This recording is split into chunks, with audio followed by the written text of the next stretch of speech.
Muna, unahin natin. Oh. Tumutumba. Wala ka, matatamis to. Kita na naman tayo Pangalawa na to. Saging kunyelo. Saging tuyelo. Ito, dragon fruit po to, dragon fruit. Uy, meron na. Dragon fruit. Dati wala yan Bago. Po yan, bago. Ayun Yan po, may ginatang po tayo, may ginatang bilo-bilo. Ito po, meron po tayong saging kunyelo. Ito po, nilagyan natin yung gatas. Magkano na nga isa niyan? 35 po. 35 lang po ang isang order. Saka ginatang bilo-bilo, sir. Meron po sa loob, sir. Tingnan niyo, sir. Masyadong Ayan po. Ay, bumibili oh. Oh, sir. Yan Talaga Pulo-pulo. Ano po to? Lagi po rito ganyan. Palamig ng ulo. Palamig ng ulo. Ng utak. Uwin mo yan. Ayan po, dyan po. Sa loob, pambayad. Yan po, ma'am, sir. Tignan niyo, sir. Ginatang bilo-bilo. Eh, magkano yung tatlo? Asan yung ginatang bilo-bilo? Asan yung ginatang bilo-bilo? Ate, bayad po. Tatlong saging po yun. Bumibili oh. Tatlo.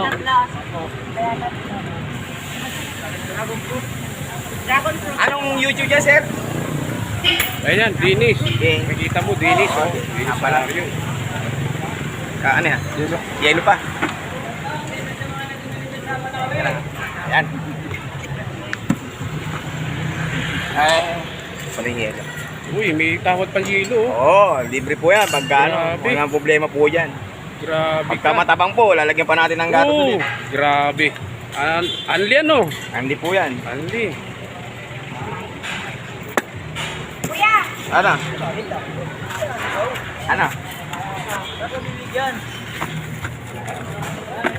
Ito saging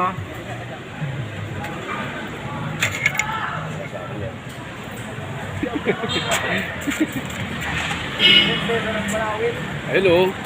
May dragon fruit. Ayan.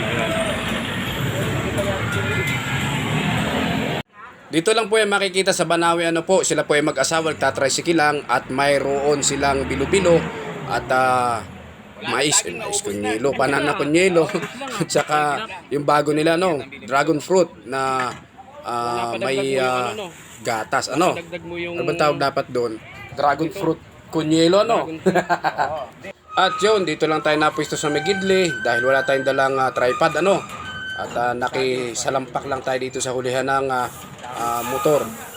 Sa halagang 35 pesos, meron ka ng banana kunyelo, dragon fruit kunyelo at bilo-bilo Sakaling mapadaan kayo dito sa Banawi at gusto niyo matikman yung kanyang mais kunyelo, ay dito tuwing hapon siya narito mga alas 2 ng hapon, nandito na, nag-iikot-ikot na dito sa Banawi ito.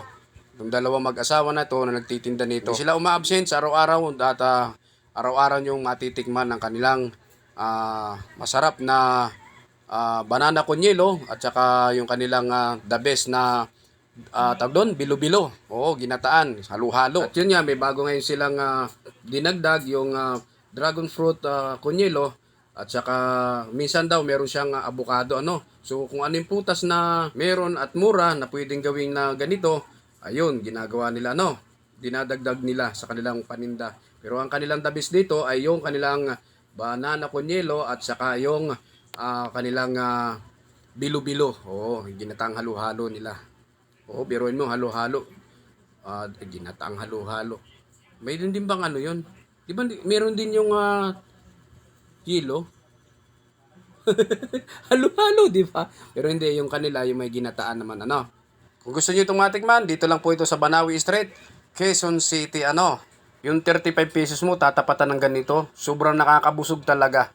Grabe. May sabi, nakakabusog yung kanyang itinitinda.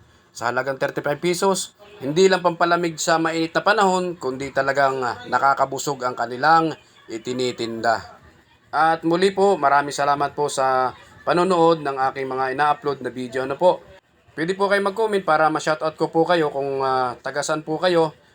Pakilagay na lang po sa mga comment ninyo kung tagasan kayo para ma-shoutout ko naman kayo. Maraming salamat po.